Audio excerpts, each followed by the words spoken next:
Iran से बताया ये जा रहा है कि ईरान के सुप्रीम लीडर मुस्तफा खामेनी साहब ने एक बहुत बड़ा ऐलान कर दिया है और ये ऐलान है ईरान के न्यूक्लियर प्रोग्राम को लेकर।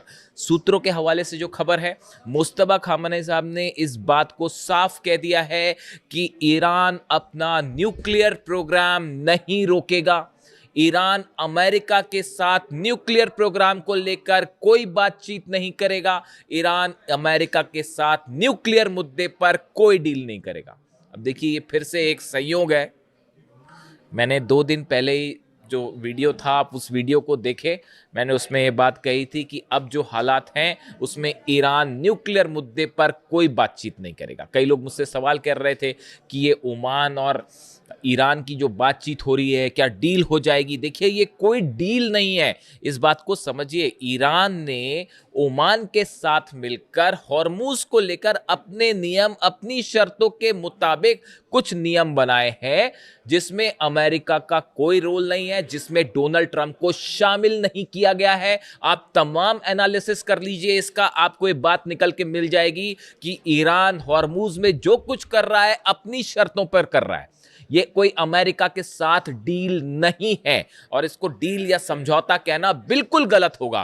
तो अगर किसी को ऐसा लगता है कि ईरान कोई डील करने जा रहा है, ऐसा बिल्कुल नहीं है। हॉर्मूज में ओमान के साथ मिलके ईरान ने नेविगेशन को लेकर अपने रूल्स बनाए हैं कि जहाज कहां से आएंगे, कहां जाएंगे, इस पर हो सकता है आखिरी मुहर लग जाए। ये हॉर्मूज के मैनेजमेंट का ईरान और ओमान का फैसला है, बायलैटरल। इसमें अमेरिका की साहब कोई भूमिका नहीं है, ये कोई डील नहीं है अमेरिका के साथ। इसीलिए जेडी वेंस कह रहे हैं कि US vice president JD Vance defends the Trump administration handling of Iran negotiation, calling the task messy and Iranian officials extraordinarily difficult people. JD Vance कह रहे हैं कि ईरान के जो नेता हैं वो बहुत डिफिकल्ट हैं, उनके साथ डील करना, बातचीत करना बेहद मुश्किल है। जब आप अली खामेनी साहब को शहीद करेंगे तो फिर ऐसा ही होगा।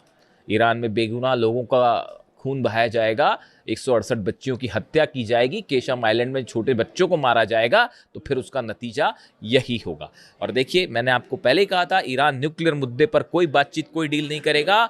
और अब अभी कोइंसिडेंसी कह लीजिए कि अभी 48 घंटे हुए हैं, ये बात मैंने अपने वीडियो में रखी थी और अब खबरें हैं कि ईरान के सुप्रीम लीडर ने इस बात को साफ कर दिया है कि किसी तरह का न्यूक्लियर निगोशिएशन अमेरिका के साथ, डोनाल्ड ट्रंप के साथ नहीं किया जाएगा। जो उन्होंने बड़ी बात कही है, परमाणु प्रोग्राम ईरान नहीं रोकेगा, ये बहुत बड़ा ऐलान है मुस्तफा खामेनी साहब का।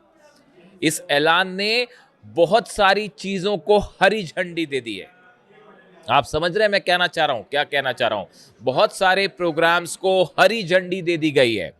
इसके साथ उन्होंने ये कहा, अमेरिका के साथ दबाव में किसी तरह की कोई बातचीत या डील नहीं की जाएगी। ये साफ ऐलान कर दिया गया है कि अमेरिका के साथ कोई दबाव नहीं चलेगा, अमेरिका का किसी तरह का कोई दबाव में कोई डील, कोई बातचीत नहीं की जाएगी। दूसरा बड़ा ऐलान है मुस्तफा खामेनी साहब का। तीसरा, ईरान की सेना हर हमले का करारा जवाब देगी।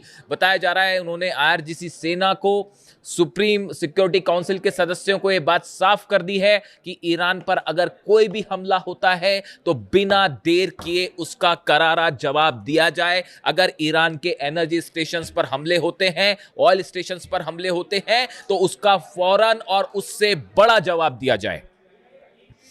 इसके साथ ही जो मेरे पास सोर्सेज हैं उसके मुताबिक ये खबरें हैं कि ईरान के डिफेंस इंडस्ट्री से जुड़े जितनी उद्योग हैं, खास तौर पर जो हथियार बना रहे हैं, मिसाइल्स बना रहे हैं, ड्रोन्स बना रहे हैं, एम्यूनिशन बना रहे हैं, इनका प्रोडक्शन तेजी से आगे बढ़ाने के आदेश दे दिए गए हैं।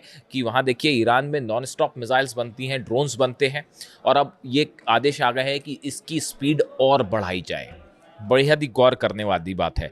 उन्होंने ये भी साफ कर दिया है कि ईरान का हर फैसला वो होगा जो ईरान की जनता चाहेगी और ईरान के इंटरेस्ट में होगा, ईरान के हित में होगा।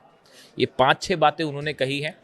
ये एक एग्रेसिव स्टैंड बताता है ईरान का, और खासकर न्यूक्लियर प्रोग्राम को लेकर ये कहना कि ईरान न्यूक्लियर मुद्दे पर कोई बातचीत नहीं करेगा, ये वही स्टैंड है जो कासिम सुलेमानी साहब का था, ये वही स्टैंड है जो अली खामेनी साहब का था, और उसी स्टैंड पर अब मुस्तफा खामेनी आगे बढ़ रहे हैं। बल्कि शायद एक कदम, इसका मतलब जो है देखिए, इसीलिए मैंने अपना थंब दिया है कि अब ट्रंप देखेगा ईरान का एटम बम। क्या इसका मतलब ये निकाला जाए कि ईरान ने अब ये महसूस कर लिया है कि अब वक्त आ गया है एटम बम बनाने का? क्या अब वक्त आ गया है एनरिचमेंट को उस लेवल पर ले जाने का जो पहले रुका हुआ था?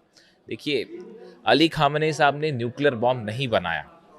वो हमेशा इस बात को कहते रहे कि हम ऐसा कोई हथियार नहीं बनाएंगे, तो उनको हमला करके आपने शहीद कर दिया।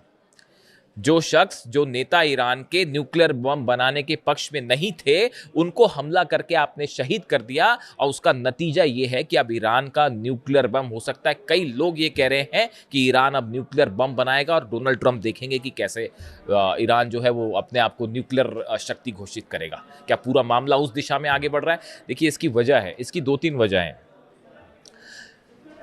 पिछले कुछ वक्त में ये जितने वॉर हो रहे हैं, इस बात को समझिए आप, ये जितने वक्त वॉर हो रहे हैं, चाहे रूस और यूक्रेन की जंग हो, चाहे अमेरिका ईरान की जंग हो, इजराइल का लेबनान को लेकर, गाजा को लेकर जो स्टैंड है, उधर नॉर्थ कोरिया के ऊपर दबाव है, आप देखिए ये जितने हालात हैं ये खत्म नहीं हो पा रहे, खत्म नहीं हो पा रहे। एक बार जंग शुरू हो रही है, वो चलती जा रही है, एक हमला इनका, फिर एक हमला इनका, फिर सीज फायर, फिर हमला, फिर हमला, ये खत्म नहीं हो रहा।